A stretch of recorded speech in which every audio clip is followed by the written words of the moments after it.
जय हिंद दोस्तों, आज के वीडियो में आप सभी का स्वागत है। तो आज हम बात करेंगे सल्तनत काल के 50 महत्वपूर्ण क्वेश्चन के बारे में। क्योंकि इससे बहुत सारा क्वेश्चन एग्जाम में बनता है और इसके तहत हम लोग लगभग 100 प्लस क्वेश्चन यहाँ से देखने वाले हैं। लेकिन आज के वीडियो में हम लोग 50 क्वेश्चन ही कवर करेंगे और ये बहुत ही महत्वपूर्ण क्वेश्चन होने वाले हैं। तो चलिए शुरू करते हैं आज का वीडियो। आज का वीडियो शुरू होता है हमारा क्वेश्चन नंबर 14 से। इससे पहले 13 क्वेश्चन हम लोगों ने एक शॉर्ट वीडियो में हालांकि कवर किया हुआ है। उसके बाद का जो भी क्वेश्चन बनेगा लगभग 50 के आसपास, इसके बाद से हम लोग क्वेश्चन यहाँ कवर करने वाले हैं। तो पहला क्वेश्चन क्या हो जाता है? पहला क्वेश्चन है कि उत्तर भारत की प्रथम मुस्लिम महिला शासक या कहें तो दिल्ली पर राज करने वाली प्रथम महिला शासक कौन थी? तो ये थी रजिया सुल्तान। रजिया सुल्तान, ये रजिया सुल्तान थी, वो इल्तुतमिश की बेटी थी। ठीक है, इल्तुतमिश इल्तुतमिश की ये बेटी हुआ करते थे। ठीक है, ये गद्दी पे कब बैठी? तो ये गद्दी पे 1236 ईस्वी में गद्दी पे बैठी और 4 सालों तक लगभग 1240 ईस्वी तक शासन किया था। ठीक है, रजिया सुल्तान। तो ये क्वेश्चन बनता है कि भारत की प्रथम महिला शासिका कौन थी? तो ये रजिया सुल्तान ही थी। ये किसकी बेटी हुआ करती थी? तो ये इल्तुतमिश की बेटी हुआ करती थी। अब बात करें गुलाम वंश की, तो गुलाम वंश का संस्थापक जो था वो कुतुबुद्दीन ऐबक हुआ करता था। कुतुबुद्दीन ऐबक के बाद उसका बेटा आराम शाह दिल्ली के गद्दी पे बैठा, लेकिन वो एक अयोग्य शासक हुआ करता था, जिसके चलते वो ज्यादा दिनों तक गद्दी पे टिक नहीं पाया। मात्र 8 महीनों तक उसने शासन की। फिर कुतुबुद्दीन ऐबक जो गुलाम वंश का संस्थापक हुआ करता था, उसी का एक और गुलाम था जिसका नाम था इल्तुतमिश। तो आराम शाह के बाद इल्तुतमिश को गद्दी पे बैठाया गया और ये 1236 ईस्वी तक शासन किया और उसके उपरांत फिर दिल्ली के गद्दी पे बैठी थी रजिया सुल्तान। तो ये इस तरह कह सकते हैं कि गुलाम वंश का चौथा शासक थी रजिया सुल्तान। ओके, जो 1236 में दिल्ली की गद्दी पे बैठी और 40 तक शासन किया था, लगभग 4 सालों तक।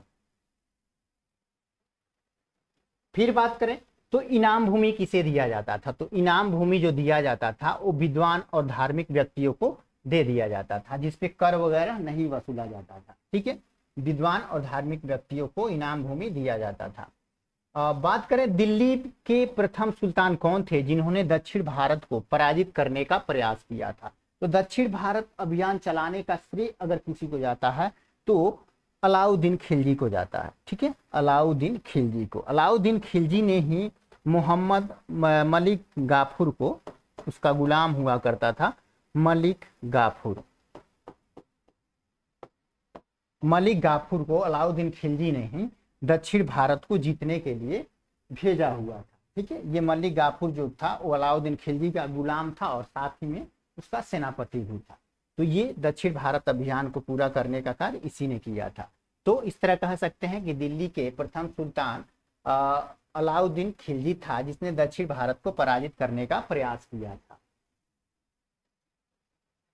अब बात करें यात्री इब्न बतूता कहाँ से आया था? तो यात्री इब्न बतूता मोरक्को का हुआ करता था। मोरक्को का यात्री इब्न बतूता मोरक्को से आया था, जो भारत 1333 ईस्वी में आया हुआ था। 1333 ईस्वी में मोरक्को से इब्न बतूता भारत आया था। और ये किसके शासन काल में आया था? तो मोहम्मद बिन तुगलक के शासन काल में आया था। मोहम्मद बिन तुगलक के शासन काल में इब्न बतूता भारत में आया था, जो मोरक्को का एक तरह से यात्री हुआ करता था। ये क्वेश्चन पूछा हुआ है एसएससी में, रेलवे में ये क्वेश्चन पूछा हुआ है। और फिर बात करते हैं निम्नलिखित में से किसने ढोल की तेज आवाज के साथ एक महिला का अपने पति की चिता के साथ स्वतः को जला लेने के दृश्य का भयावह चित्रण किया है? तो इब्न बतूता का ही एक पुस्तक है जिसका नाम है रिहला। रिहला में ये दृश्य दर्शाया गया है कि एक व्यक्ति की मृत्यु हो जाती है और उसके मृत्यु के बाद उसके पति को जब जलाया जाता है तो उसी के जलाने के दौरान महिला को भी उसके साथ ही जला दिया जाता है। उस चित्र को दर्शाने का कार्य इब्न बतूता ने ही अपनी पुस्तक में किया हुआ है। ओके, तो ऑप्शन ए सही हो जाता है। ऑप्शन ए सही हो जाता है। ये भी क्वेश्चन बना हुआ है रेलवे में। भारत में मुस्लिम राज का संस्थापक माना जाता है। भारत में मुस्लिम राज का संस्थापक किसको माना जाता है? तो मोहम्मद गौरी को माना जाता है। मोहम्मद गौरी को क्यों माना जाता है? तो तराइन का जो द्वितीय युद्ध हुआ था, तराइन का द्वितीय युद्ध, तराइन का द्वितीय युद्ध जब हुआ था तो उसमें मोहम्मद गौरी विजयी हो गया था 1192 ईस्वी में। ठीक है, तराइन का द्वितीय युद्ध 1192 ईस्वी में हुआ था, जिसमें मोहम्मद गौरी जीत गया था। ये किनके बीच हुआ था? तो मोहम्मद गौरी और पृथ्वीराज चौहान के बीच हुआ था, जिसमें पृथ्वीराज चौहान की हार हो गई और मोहम्मद गौरी जीत गया। और जीतने के बाद से ही भारत में मुस्लिम शासकों का शासन प्रारंभ हो गया। तो इससे इसीलिए कहा गया है कि भारत में मुस्लिम राज का संस्थापक कौन था? तो मोहम्मद गौरी था, मोहम्मद गौरी। किसने इक्तादारी प्रथा चलाई थी? इक्तादारी प्रथा किसने चलाई थी? ये रेलवे और यूपी पीसीएस में पूछा गया क्वेश्चन है। तो इक्तादारी प्रथा चलाने का कार्य किया था वो इल्तुतमिश ने किया था। ऑप्शन सी सही है, इल्तुतमिश। अब बात करते हैं इक्तादारी प्रथा क्या होता है। तो सैनिकों को वेतन देने के बदले उसको जमीन दे दिया जाता था, भूमि दे दिया जाता था, और भूमि पे सैनिक खेती करता था, उसे जितना भी उपज होता था वह स्वयं अपने घर के या अपने खर्च के तौर पे उसका उपयोग किया करता था। जैसे कुछ दिन पहले जब हमारे यहाँ एक तरह से कहें चौधरी वगैरह का शासन हुआ करता था, ठीक है, तो उस समय भी उस हमारे यहाँ जो बड़े बड़े लोग थे उनके नौकर वगैरह हुआ करते थे, उन नौकरों को सैलरी न देके उनको जमीन दे दिया जाया करता था और उस पे वो खेती करते थे और अपने लिए फसल उगाते थे। तो वैसे ही ये इल्तुतमिश के द्वारा इक्तादारी प्रथा की शुरुआत की गई थी। अब बात करते हैं लाख वक्त के नाम से जाने जाने वाला भारतीय शासक कौन था। तो लाख वक्त के नाम से किसको जाना जाता था? तो कुतुबुद्दीन ऐबक को जाना जाता था। लाख वक्त का मतलब होता है लाखों का दान देने वाला। तो जो कुतुबुद्दीन ऐबक था वो लाखों का दान देने वाला व्यक्ति था, इसलिए इसे लाख वक्त के नाम से जाना जाता था। ये भी क्वेश्चन रेलवे और झारखंड पीसीएस में पूछा गया है। अब बात करते हैं 13वीं सदी में सेना का सर्वोच्च अधिकारी होता था। 13वीं सदी में सेना का सर्वोच्च अधिकारी कौन होता था? तो वो होता था खान, वो खान होता था। यहाँ पे आप लोग को दिया हुआ है कि किस साल में किसके द्वारा ये क्वेश्चन पूछा गया है, सब हम साथ में आपको लेते चल रहे हैं। ये लगभग सारा का सारा प्रीवियस ईयर क्वेश्चन है। कुछ ही क्वेश्चन होंगे जो प्रीवियस ईयर में नहीं पूछा गया हो, लेकिन ये ज्यादातर एग्जाम में पूछने की संभावना होती है। अब बात करते हैं भारत में गुलाम वंश का संस्थापक कौन था। भारत में गुलाम वंश का संस्थापक कौन था? तो गुलाम वंश की स्थापना कुतुबुद्दीन ऐबक के द्वारा कब की गई थी? तो 1206 ईस्वी में की गई थी। 1206 ईस्वी में कुतुबुद्दीन ऐबक के द्वारा गुलाम वंश की स्थापना की गई थी। ठीक है, गुलाम वंश नाम इसका क्यों पड़ा था? तो ये कुतुबुद्दीन ऐबक जो था वो मोहम्मद गौरी का गुलाम था। ठीक है, और जब मोहम्मद गौरी भारत से वापस जा रहा था अपने देश, तो जितने भी राज्य या जितने भी प्रदेश मोहम्मद गौरी ने जीता था वो अपने गुलामों को सौंप के वापस जा रहा था। तो उसी के दौरान मोहम्मद गौरी को दिल्ली का जितना भी साम्राज्य था वो सौंप के चला गया, इसीलिए ये गुलाम वंश के नाम से विख्यात हुआ। ठीक है, तो कुतुबुद्दीन ऐबक मोहम्मद गौरी का गुलाम था और इसीलिए इस वंश का नाम गुलाम वंश पड़ा। ठीक है, अब बात करें ये कब कब पूछा हुआ, तो रेलवे में 2004 में बीपीएससी में पूछा हुआ, यूपी पीसीएस में पूछा हुआ। इसके अलावा भी स्टेट वगैरह के एग्जाम में, बहुत सारे एग्जाम में ये क्वेश्चन बना हुआ है। यहाँ मेन एग्जाम ही यहाँ पे दर्शाया गया है। इसके बाद बहुत सारे और भी एग्जाम होते हैं जिसका हालांकि यहाँ पे आपको देखने को नहीं मिलेगा, लेकिन ये 10 से ऊपर एग्जाम में पूछा गया क्वेश्चन। ठीक है, तो भारत में गुलाम वंश का संस्थापक कौन था? तो कुतुबुद्दीन ऐबक था। फिर बात करें कुतुब मीनार के कार्य को किसने पूरा करवाया था। कुतुब मीनार के कार्य को किसने पूरा करवाया था?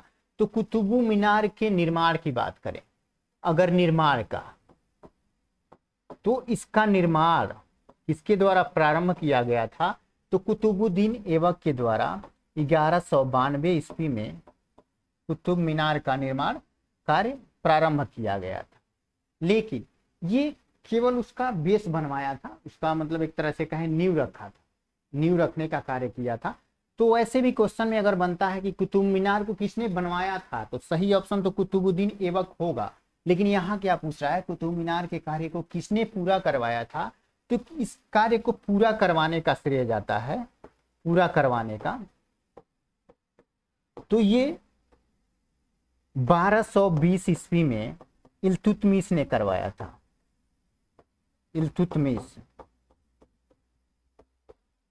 ठीक है। तो हमारा ऑप्शन सी सही हो जाता है। कुतुब मीनार के कार्य को किसने पूरा करवाया था? तो ये इल्तुतमिश के द्वारा 1220 ईस्वी में कुतुब मीनार के कार्य को पूरा करवाया गया था। लेकिन कुछ सालों के बाद बिजली गिरने के कारण ये जो कुतुब मीनार है वो ध्वस्त हो गया था, ध्वस्त हो गया था, उसमें बहुत सारी दरारें आ गई थी। तो उसको मरम्मत करवाने का कार्य जो किया था वो किया था फिरोज शाह तुगलक ने, फिरोज शाह तुगलक ने किया था, फिरोज शाह तुगलक ने।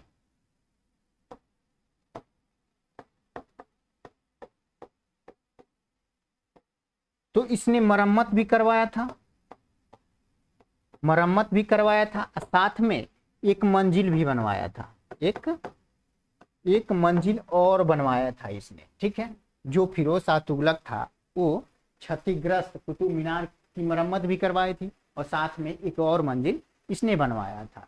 इसकी टोटल ऊंचाई की बात करें, टोटल ऊंचाई तो 73 मीटर है। कुतुब मीनार की टोटल ऊंचाई 73 मीटर है। ये भी क्वेश्चन बना हुआ है, ठीक है। तो कुतुब मीनार के निर्माण किसने करवाया था? तो 1192 ईस्वी में ये कुतुबुद्दीन ऐबक ने करवाया था। लेकिन इस कार्य को, कुतुब मीनार के कार्य को पूरा करवाने का कार्य किया था इल्तुतमिश ने किया था 1220 ईस्वी में।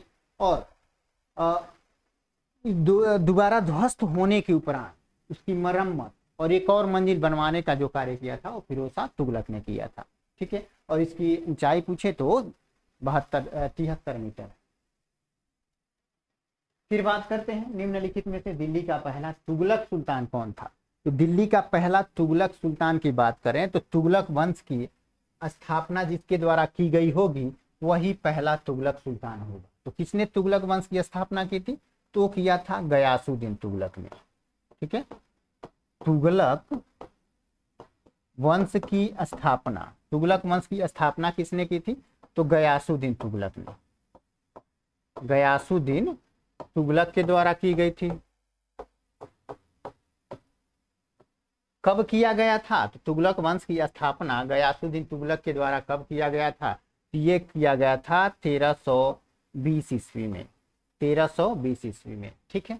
तो दिल्ली का पहला तुगलक सुल्तान कौन हो जाता है? तो गयासुद्दीन तुगलक हो गया, जो 1320 ईस्वी में तुगलक वंश की स्थापना की हुई थी। तो ये ऑप्शन ए सही हो जाता है, ऑप्शन ए सही हो जाता है। ये भी रेलवे में पूछा गया क्वेश्चन है। अब बात करते हैं पंजाब के हिंदू शाही राजवंश को किसने स्थापित किया था? तो पंजाब के हिंदू शाही राजवंश की स्थापना कल्लर के द्वारा की गई थी। ऑप्शन बी सही है, ये भी रेलवे का क्वेश्चन है, कल्लर के द्वारा की गई थी। वह रोमन सम्राट अगस्टस की भांति सावधान था कि वह दूसरों की तरह शक्तिशाली न लगे और वह दूसरों के स्तर से अधिक न लगे। यह संदर्भ किसका है? ये संदर्भ किसका हो जाता है? तो ये बहलोल लोदी का हो जाता है। ये शब्द बहलोल लोदी ने कहा था। ये भी रेलवे का क्वेश्चन है, ओके। ऑप्शन सी हो जाता है। अल बरूनी किसके शासन काल में इतिहासकार था? अल बरूनी मोहम्मद गजनी के शासन काल में इतिहासकार था अल बरूनी। इसकी एक पुस्तक बहुत ही फेमस है, किताब उल हिंद, किताबुल हिंद, ठीक है। किताबुल हिंद, किताब उल हिंद, किताबुल हिंद किसकी पुस्तक है? तो अल बरूनी की पुस्तक है। वो मोहम्मद महमूद गजनबी के साथ भारत आया था और उसने भारत के बारे में उसने बहुत कुछ लिखा था। किताबुल हिंद में भारत के बारे में, भारत के उस समय शासन प्रणाली के बारे में, भारत के लोगों के बारे में, यहाँ की संस्कृति के बारे में, यहाँ की आर्थिक व्यवस्था के बारे में, हर चीज का वर्णन किया गया है किताबुल हिंद में, ठीक है। किताब उल हिंद में ये अल बरूनी का पुस्तक है जो भारत के बारे में पूरा विस्तार से बताता है। ये रेलवे में जेपीएससी वगैरह में पूछा हुआ है, रेलवे में 2 बार पूछा हुआ है।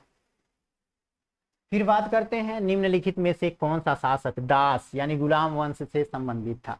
तो गुलाम वंश कौन कौन था? तो गुलाम वंश से इल्तुतमिश था। इल्तुतमिश गुलाम वंश का तीसरा शासक था। ठीक है, तीसरा शासक, गुलाम वंश का तीसरा शासक हुआ करता था इल्तुतमिश। गुलाम वंश का पहला शासक या संस्थापक कौन था? तो कुतुबुद्दीन ऐबक था। दूसरा शासक कौन हो जाता है? तो वो आराम शाह हो जाता है, जो कुतुबुद्दीन ऐबक का पुत्र था, लेकिन वो उतना योग्य नहीं था। ठीक है, तो वो 8 महीने तक ही शासन किया था। उसके बाद से तीसरा शासक होता है, वो होता है इल्तुतमिश। ठीक है, तो ये गुलाम वंश से संबंधित था। ये सब तो तीनों के तीनों इस वंश से हैं, ये मुगल वंश से हैं। हुमायूं, अकबर, शाहजहां, ये तीनों के तीनों किस वंश से हैं? तो ये मुगल वंश से संबंधित हैं। अब बात करें अफ्रीकी यात्री इब्न बतूता किसके शासनकाल में भारत आया था? तो ये मोहम्मद बिन तुगलक के शासनकाल में भारत आया था। मोहम्मद बिन तुगलक के शासनकाल में 1333 ईस्वी में भारत आया था। ठीक है, ये पूछता है कि इब्न बतूता, इसकी एक पुस्तक है, बहुत ही फेमस पुस्तक है इब्न बतूता की, जिसका नाम है रिहला। रिहला ये किसकी पुस्तक है? तो इब्न बतूता की पुस्तक है। ठीक है, अब बात करें महमूद गजनवी ने भारत पर कितनी बार आक्रमण किया था? महमूद गजनवी ने भारत पे कितनी बार आक्रमण किया था? तो ये ससुरा ने टोटल 17 बार भारत पे आक्रमण किया था। 17 बार आक्रमण किया था। इसका 16वां आक्रमण जो था, 16वें नंबर का आक्रमण जो था वो सोमनाथ मंदिर पे था। सोमनाथ मंदिर का आक्रमण बहुत ही फेमस है। ठीक है, जो 1025 ईस्वी में 1025 ईस्वी में महमूद गजनवी के द्वारा सोमनाथ मंदिर पे आक्रमण किया गया। ठीक है, इसने टोटल 17 बार आक्रमण किया था। पहला आक्रमण किया था 1001 ईस्वी में। ओके, 1001 ईस्वी में इसने पहला आक्रमण किया था, लेकिन इसका 16वें नंबर का जो आक्रमण था वो सोमनाथ मंदिर पे आक्रमण था, और वो आक्रमण 1025 ईस्वी में किया था। और इसका 17वां आक्रमण की बात करें, 17वां आक्रमण तो जाटों के खिलाफ था। ठीक है, जाटों के खिलाफ, जाट वही राजपूत को कहा जाता है। ठीक है, तो जब ये सोमनाथ मंदिर को लूट के ले जा रहा था, लाखों दिनार मतलब धन संपत्ति लूट के ले जा रहा था उस समय अपने यहाँ, तो बीच में जाटों ने इससे कुछ संपत्ति लूट लिया था। बीच में जाटों ने रोक के इससे युद्ध करके कुछ संपत्ति लूट लिया, तो उसी का बदला लेने के लिए ये दोबारा 1027 ईस्वी में 1027 ईस्वी में भारत आता है और जाटों से ही युद्ध करना प्रारंभ कर देता। जाटों से युद्ध करते वक्त इसको मलेरिया वगैरह हो गया था बीमारी, तो कुछ समय के बाद इसकी मृत्यु हो गई थी। ओके, तो जाटों कभी कभी पूछ लेता है मोहम्मद गजनवी का अंतिम आक्रमण किसके खिलाफ था? तो जाट के खिलाफ था। जाट के खिलाफ था। कब था? तो 1027 ईस्वी में। अब सोमनाथ मंदिर पे आक्रमण किया था 1025 ईस्वी में, ये जरूर याद रखिएगा। ओके, अब बात करते हैं नेक्स्ट क्वेश्चन की। किसने अपने आप को खलीफा घोषित किया था? खलीफा किसने अपने आप को घोषित किया था? तो ये किया था मुबारक शाह खिलजी ने। मुबारक शाह खिलजी ने अपने आप को खलीफा घोषित किया हुआ था। लोधी वंश का संस्थापक कौन था? तो लोधी वंश का संस्थापक जो था वो बहलोल लोधी था। बहलोल लोधी। ठीक है, बहलोल लोधी। लोधी वंश का संस्थापक कौन था? तो बहलोल लोधी था।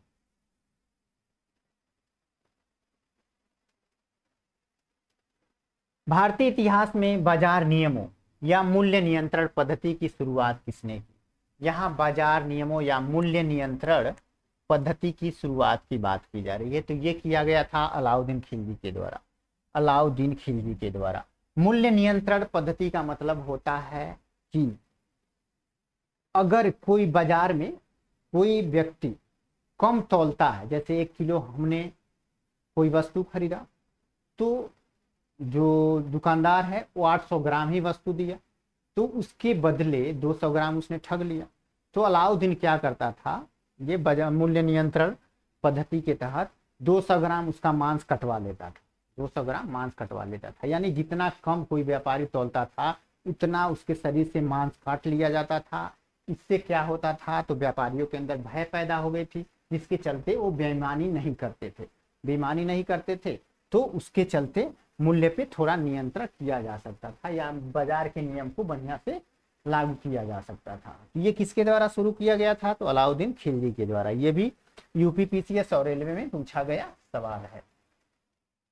अब बात करें तो राज्य संबंधों में उलेमा के दखल का विरोध किस सुल्तान ने किया था। उलेमा क्या होता है, तो किसी राज दरबार में सलाह देने वाली लोगों को उलमा कहा जाता है।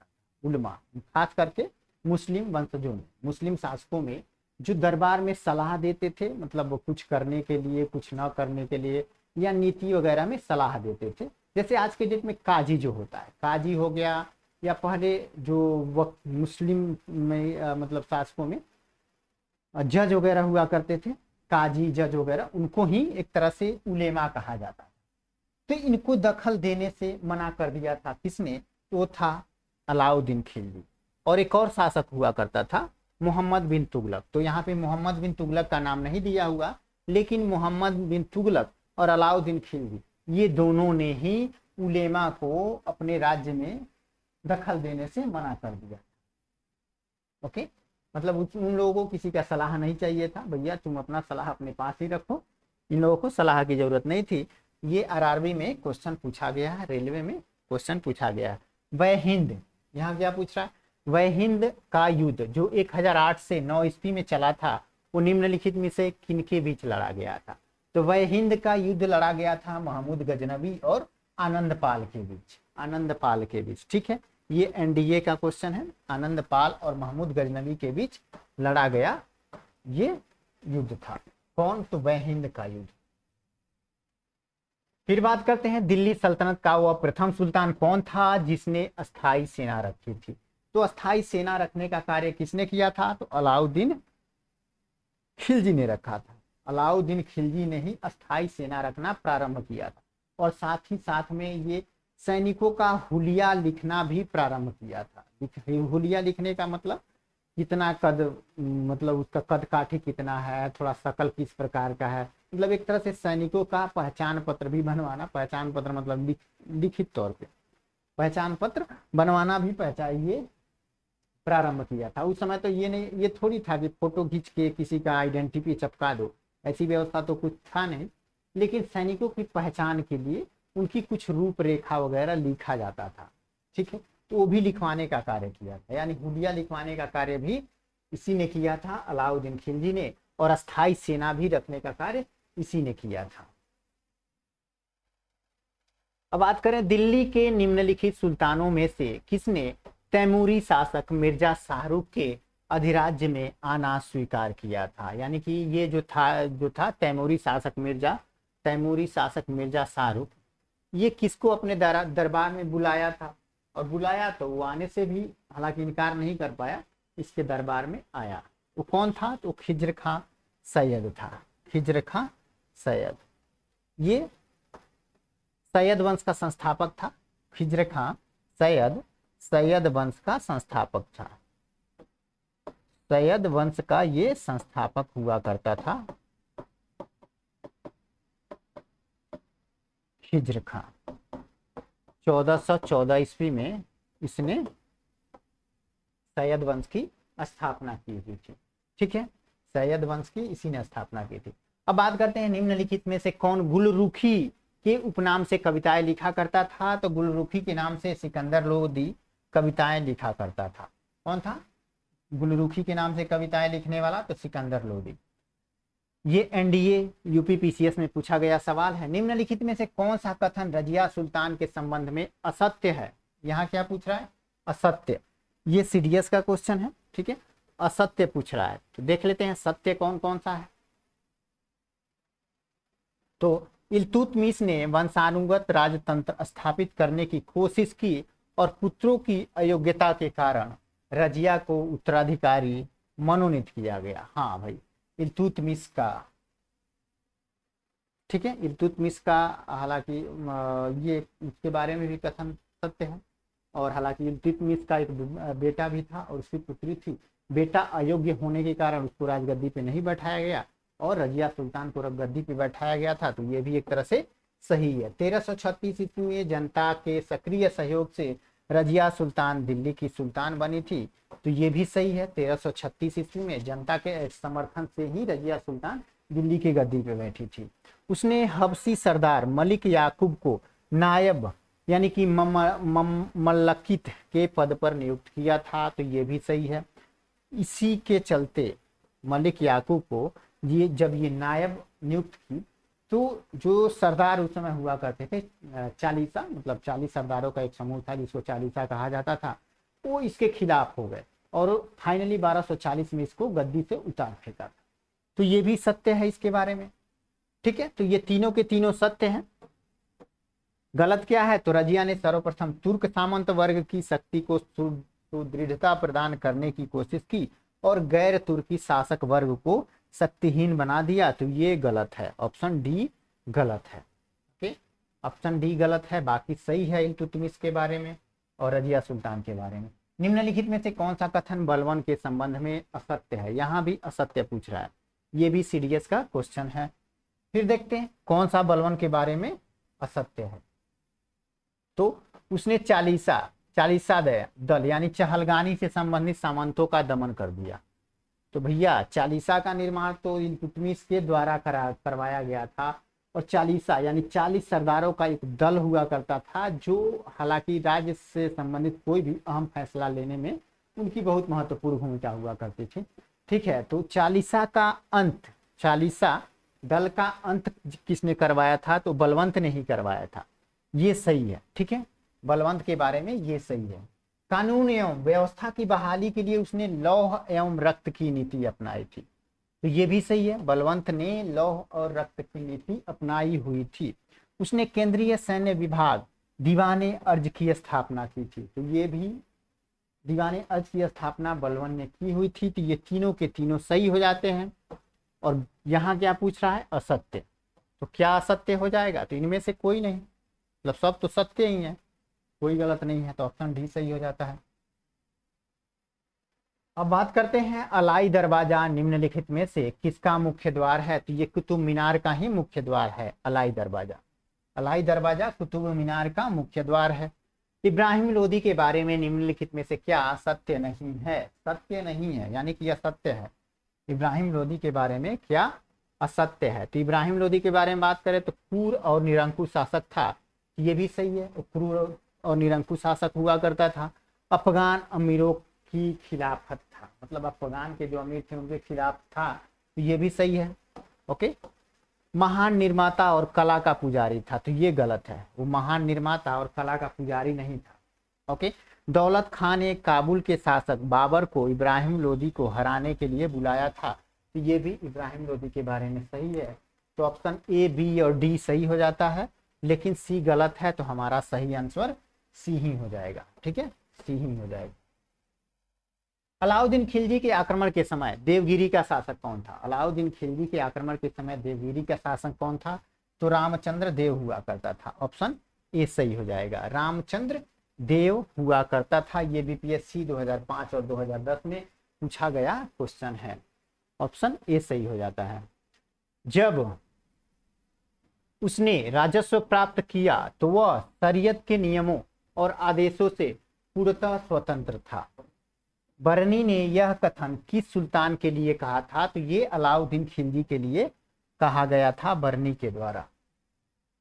बीपीएससी का क्वेश्चन है, सल्तनत काल में भू राजस्व का सर्वोत्तम ग्रामीण अधिकारी कौन था? तो ये चौधरी हुआ करता था। ऑप्शन ए सही है, चौधरी सल्तनत काल में भू राजस्व का सर्वोच्चम ग्रामीण अधिकारी था।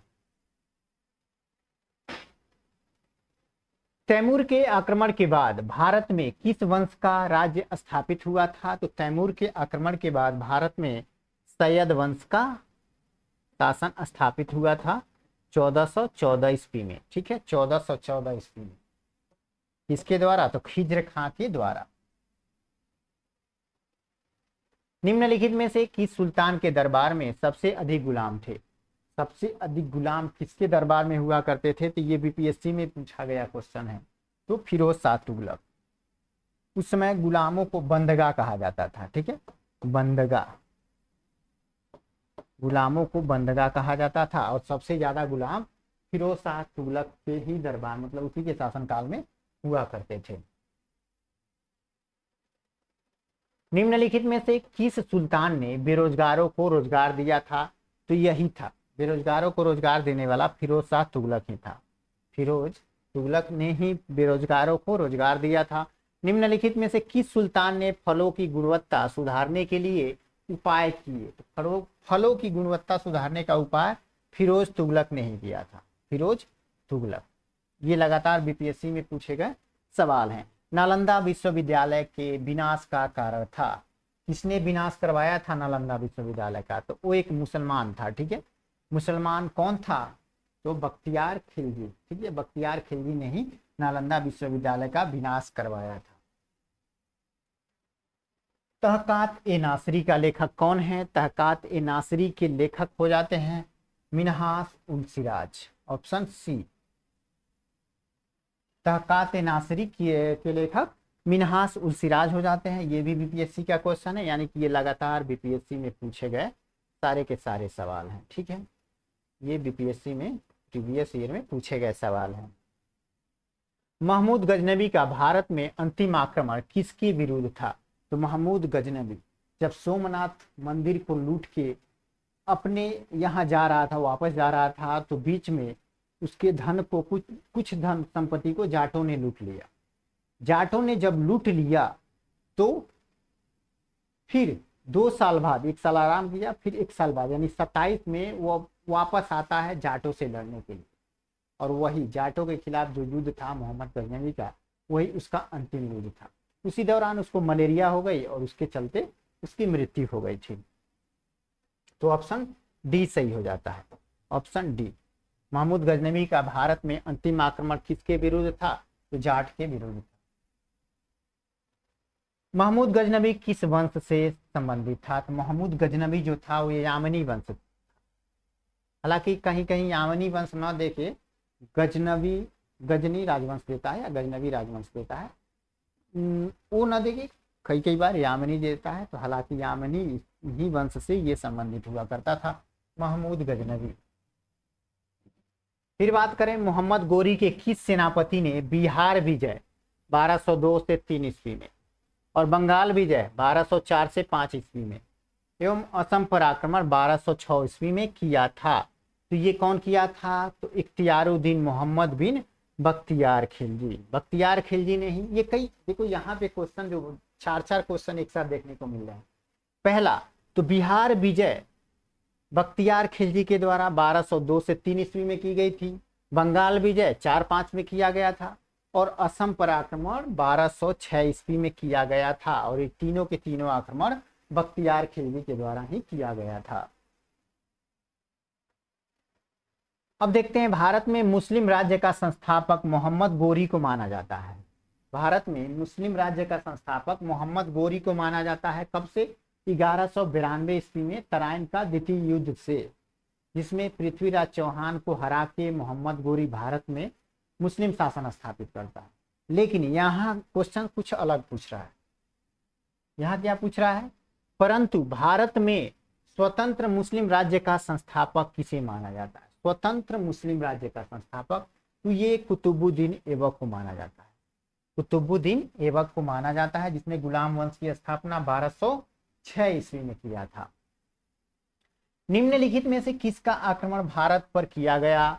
द्वितीय तुर्क आक्रमण था, द्वितीय तुर्क आक्रमण था। ये किसका था? ये हो जाता है मोहम्मद गौरी का।